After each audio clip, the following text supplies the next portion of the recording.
ఒక వ్యక్తి గురించి, ఒక సినిమా గురించి నేను ముందుగా చెప్పాలనుకుంటున్నాను. 2013లో జబర్దస్త్ ప్రోగ్రాం ద్వారా ఒక వ్యక్తి నవ్వించడానికి వచ్చాడు. ఆ నవ్వించే ప్రయత్నంలో చిన్న తప్పు జరగటం వల్ల అతన్ని ఫిలిం ఛాంబర్ దగ్గరికి పిలిచి కొంతమంది సారీ చెప్పినా సరే అతని మీద చేయి చేసుకున్నారు.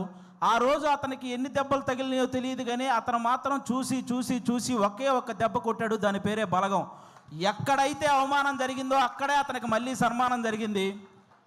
జబర్దస్త్ వేణు అని చిన్న చూపు చూసే స్థాయి నుంచి బలగం వేణు అని అందరూ తన వైపు చూసే స్థాయికి ఎదిగిన మా జబర్దస్త్ వేణు అన్న మీ అందరికీ తెలుసు. ఆయనే బలగం సినిమా తీశారు.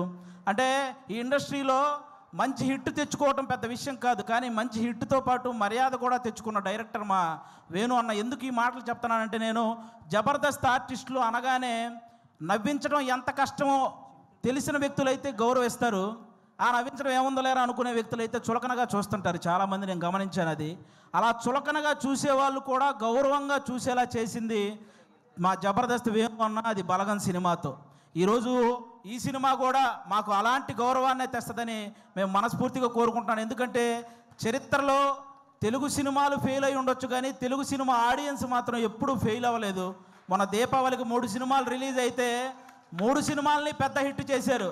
ఫస్ట్ టైం తెలుగు సినిమా చరిత్రలో ఒక్క నెగిటివ్ రివ్యూ కూడా రాకుండా హిట్ అయిన సినిమా లక్కీ భాస్కర్. కానీ ఒక మిలిటరీ వాడి జీవితాన్ని కళ్ళకు అద్దినట్టు చూపించి అందరినీ కళ్ళు చెమర్చేలా చేసిన అమరన్ సినిమా. కానీ ఇంకా ముఖ్యంగా నాకు బాగా హ్యాపీ అనిపించింది, కిరణ్ అబ్బవరం లాంటి హీరోకి ఒక హిట్ దొరికింది ఆ రోజు.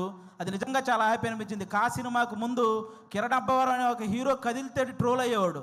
ఇప్పుడు కా సినిమా తర్వాత కిరణ్ అబ్బవరం కదిలితే ట్రెండ్ అవుతున్నాడు. అంటే ఒక సక్సెస్ అంత వాల్యూ ఉంటుంది దానికి. నాకు అది నిజంగా చాలా హ్యాపీ అనిపించింది. ఈరోజు ఆ రేంజ్లోనే ఒక చిన్న సినిమా మన కేసీఆర్ అనే సినిమా రాబోతుంది. నాకు ఒక తెలంగాణ బ్యాక్డ్రాప్లో ఎప్పుడు ఏ సినిమా వచ్చినా కూడా వాటికి వచ్చే అప్లాజ్ వేరే లెవెల్లో ఉంటుంది. నేను ఈ మధ్యకాలంలో ఎన్ని సినిమాలు చూసినా సరే నాకు ఒక ఆంధ్రవాడిగా నాకు ఆంధ్ర అంటే ఎంత ప్రేమ ఉందో తెలంగాణ అంటే కూడా అంతే ప్రేమ ఉంది. ఎందుకంటే నేను తెలంగాణలో సంపాదించే ఆంధ్రాలో ఉన్న మా అమ్మా నాన్నలకు అన్నం పెడుతున్నాను కాబట్టి. నాకు ముఖ్యంగా నాకు ఇక్కడ తెలంగాణలో ఏ పార్టీ భేదాలు ఇవేం లేవండి. నాకు కేసీఆర్ గారు ఎంత ఇష్టమో రేవంత్ రెడ్డి గారు కూడా అంతే ఇష్టం. ముఖ్యంగా వాళ్ళందరికంటే కూడా తెలంగాణ ప్రజలంటే ఇష్టం. ఎందుకంటే వాళ్ళు తెలంగాణ తెచ్చిన వాళ్ళకి పట్టం కట్టారు, తెలంగాణ ఇచ్చిన వాళ్ళకి పట్టం కట్టారు. అందుకే వాళ్ళంటే నాకు చాలా ఇష్టం. కాబట్టి ఈరోజు ఆ తెలంగాణ బ్యాక్డ్రాప్లో మా రాకేష్ అన్న ఈరోజు కేసీఆర్ అనే ఒక సినిమా చేశాడు. మీరు రాకేష్ ఇప్పుడేంటి రాకేష్ హీరోనా, మేము వెళ్ళి థియేటర్కి వెళ్ళి సినిమాలు చూడాలా అని నెగిటివ్ కామెంట్లు చేసేవాళ్ళు కూడా ఉంటారు. రాకేష్ హీరోలా ఫీల్ అవ్వడానికి అతనేం ఫారెన్ వెళ్ళి పాటలకు డ్యాన్స్లు వేయలేదు, లేకపోతే 10 మందిని కొడితే వాళ్ళు గాల్లో లేవలేదు. ఇక్కడ ఈ సినిమాలో ఓన్లీ కేసీఆర్ అనే ఒక క్యారెక్టర్ కనపడిద్ది తప్ప ఎక్కడా కూడా జబర్దస్త్ రాకేష్ మీకు ఈ సినిమాలో కనపడ్డు. మీరంతా కూడా ఈ సినిమాని ఎంజాయ్ చేయండి. ఈ సినిమాకి ముందు అతను ఎంత సంపాదించాడో నాకు తెలియదు, ఈ సినిమా కోసం అతను ఎంత అమ్ముకున్నాడో నాకు తెలియదు, కానీ ఈ సినిమా ఆడితే మాత్రం అతను చాలా బాగుంటాడు, అది ఒక్కటే నాకు తెలుసు. కాబట్టి మీరందరూ కూడా ఈ సినిమాని ఎంకరేజ్ చేయాలి. ఈ సినిమా స్టార్ట్ అయ్యేటప్పుడు రాకేష్, సుజాత ఇద్దరే, కానీ కంప్లీట్ అయ్యేటప్పుడు వాళ్ళు 3 అయ్యారు. 2 అయినట్టు ఈ సినిమాకి ఎన్నింతలు పెట్టారో 3 లాభాలు రావాలని మనస్ఫూర్తిగా కోరుకుంటున్నాను. మా రాకేష్ బ్రదరు ఇంతమంది ఆర్టిస్టులను ఒక చోట చేర్చి అతనే అన్ని దగ్గరుండి ప్రొడ్యూసర్గా, అంటే అతనే డబ్బులు అన్నీ సమకూర్చుకొని వీళ్ళందరినీ, అంటే మామూలుగా మిమిక్రీ ఆర్టిస్ట్ అనమాట. ఎవరో చేసిన దాన్ని అనుకరించే స్థాయి నుంచి తను చెప్పిన దాన్ని ఇంకొకరు అనుసరించే స్థాయికి ఎదిగాడు మా రాకేష్ అన్న. నిజంగా దానికి కంగ్రాట్స్ అన్న. ఈ సినిమా నీకు అంతే ఇది తెస్తుంది. ముఖ్యంగా ఇక్కడ ఉన్న వాళ్ళందరూ మా జబర్దస్త్ కుటుంబం కాబట్టి మా జబర్దస్త్ బేసిక్గా ప్రతి చోట జరిగే ఒక విషయం చెప్తున్నాను. జబర్దస్త్ అనగానే ఒక మైక్ పెట్టుకొని మాటలు కంట్రోల్ లేకుండా విశ్లేషించే కొంతమంది ఉన్నారు. కూర్చొని జబర్దస్త్ గురించి నెగిటివ్ మాట్లాడేస్తుంటారు. వాళ్ళకు ఒక మాట చెప్తున్నా, ఇదే జబర్దస్త్ నుంచి బలగం అనే ఒక సినిమా వచ్చింది. ఇదే జబర్దస్త్ నుంచి సుడిగాలి సుధీర్ అనే ఒక యాంకర్ కమ్ హీరో వచ్చాడు. ఇదే జబర్దస్త్ నుంచి గెటప్ సీను అని బుల్లితెర కమలాసన్ అనే పేరుతో ఒక అబ్బాయి వచ్చాడు.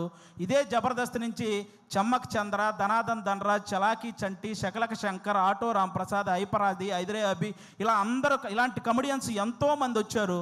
ఇదే జబర్దస్త్ వల్ల కొన్ని వందల మంది ఆర్టిస్టులు ఇల్లు కట్టుకొని పెళ్లి చేసుకొని పిల్లా పాపలతో సుఖంగా ఉన్నారు. ఇదే జబర్దస్త్ వల్ల కొన్ని వందల మంది టెక్నీషియన్లు 3 పూట్ల వాళ్ళ ఫ్యామిలీకి ముద్ద పెడుతున్నారు. అలాంటి జబర్దస్త్ని కూర్చొని జబర్దస్త్ అంటే ఈ డబుల్ మీనింగ్ అవి ఎక్కువ అంట కదండి, అవునంట కదండి, ఎవడో చూడకుండానే యానిమల్ సినిమా 700 కోట్లు వచ్చినాయి. మరి ఏమో మరి చేసేవేమో గుడి వెనక నాశనం పనులు, చెప్పేవేమో స్వామి వివేకానందం మాటలు. ఎందుకురా బాబు, ఈ జబర్దస్త్ దాని మీద పడి ఏడ్చే వాళ్ళందరికీ ఒకటే చెప్తున్నా, ఇంత చెప్పాక కూడా మేము జబర్దస్త్ని ఇలాగే అంటాము అని మీరు అంటారా? వయసు 30 దాటిన తర్వాత గడ్డంలో తల మీద అక్కడక్కడ తెల్ల వెంట్రుకలు వస్తాయి, అందులో 2 ఊండి అనుకుంటాను తప్ప లెక్క కూడా చెయ్యం. సీరియస్గా చెప్తున్నాను. కాబట్టి జబర్దస్త్ గురించి ఇంక విశ్లేషించడం మానేయండి. ఎందుకంటే తెలుగు సినిమా ఇండస్ట్రీని శాసించిన చిరంజీవి గారు లాంటి వాళ్ళే బోరు కొట్టినప్పుడు జబర్దస్త్ చూసిన సందర్భాలు ఉన్నాయి. అలాంటి జబర్దస్త్ గురించి మేము చేస్తే వచ్చే వ్యూస్ 1 కోటి, మీరు విశ్లేషిస్తే వచ్చేది మీదోటి, మా గురించి చెప్పారు కాబట్టి మాదోటి, అంతకు మించి ఎవడు చూడ్డు.